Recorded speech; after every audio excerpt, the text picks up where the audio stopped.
The first two questions you should ask yourself when you're starting a program or you're following some kind of nutrition or diet or exercise regime or really anything you've got in life is the what and the why.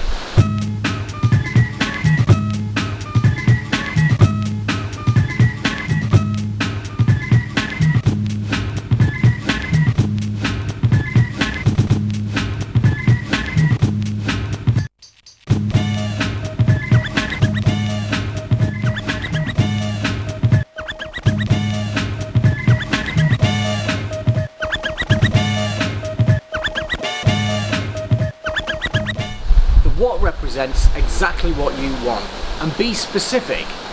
Now, I used to train for years and years and years not knowing what I wanted. I had no finish line, so if you don't have a finish line, you're never likely to get to it. If you started on a journey, one of the first questions you'd ask is, where am I going to go, as well as where you are.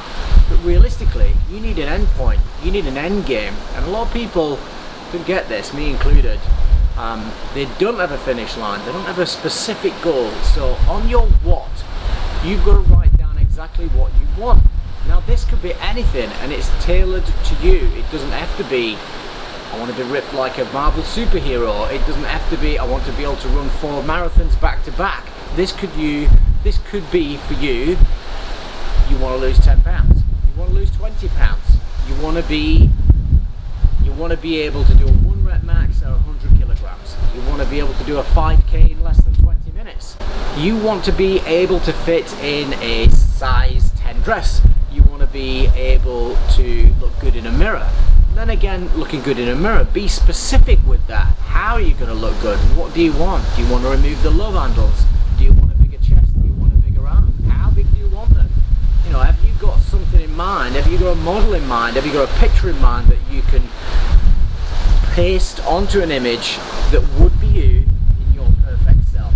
This is the what, and I've produced a worksheet that will help you with that: a size, a weight, a look, a time, what goals you've got. This all breaks it down so that you can write this down, and writing it down is really powerful because it cements your mind and figures out a finish line to where you want to go.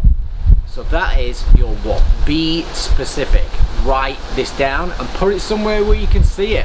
And for extra bonus points, tell somebody, tell a good friend, tell your parents, tell your kids. Be accountable. Write this down, stick it on your fridge, be accountable, but be specific. The next part is your leverage. This is what keeps you on track, and this is the why.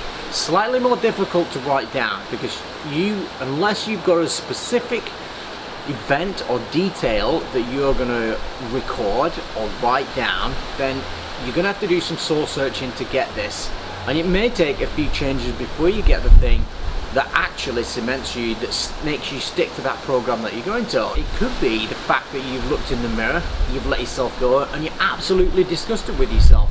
And this is why you don't want to feel disgusted with yourself. You want to feel good about yourself, and this drives you and motivates you to get through to the other side.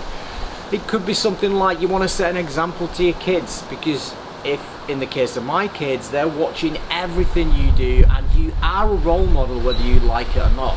And this could be working out in front of them, or just adopting a healthy lifestyle, changing what you eat, changing what they eat, so that they grow up to be the best versions of themselves. You could look back and say, I don't want them to do what I did when I was growing up, or I want them to follow this path, or I want them to lead a healthy lifestyle. I don't want them to be like, it could be a parent, a friend, a relative that you see that you don't want your kids being. So setting an example is a big why. It could be about a health scare. It could be somebody's told you you've got type 2 diabetes. It could be you're on the road to type 2 diabetes that you want to veer off. This could be your why. Now, a lot of them are major events, but it could be anything you want it to be. Again, mold this why into something for you, not for everybody else. And it's different. It could be just to look good, to attract more of the opposite sex. It could be anything that's a driving factor that will get you to where you want to go. Now, what I would do, and again I've created a worksheet if you're interested, is to write down as many whys as possible. You could get up in the morning and have 3 reasons why you should work out You could be at work, seeing somebody else, seeing friends and family, and these ideas could pop into your head, and write these down. And what I would do is write as many as you can on a worksheet, at least get 30 or upwards of 50, and then prioritize these. So if your priority, if the reason why is you want to set a good example for your kids, then put that as priority one and go with it, and try and cement this down and write these down on the same worksheet as your what. So to summarize, the two most important things are your what and your why. What, and be specific. Write down the end goal, because without it you'll never get there. Why is the leverage. This is what is going to keep you on track, and it is different for everybody. Work out your what, work out your why. Use these two as a vehicle to keep you on track for a fitter, healthier lifestyle. If you want these two worksheets, I've given them for free. All I ask is that you click on the link below, and then this will drive you to a page. You sign up for the newsletter, and hopefully I'll be creating a course that I'm going to give to the first 10 people that sign up. So good luck, stick to your what and your why, and join me later for more great advice. All the best, stay healthy.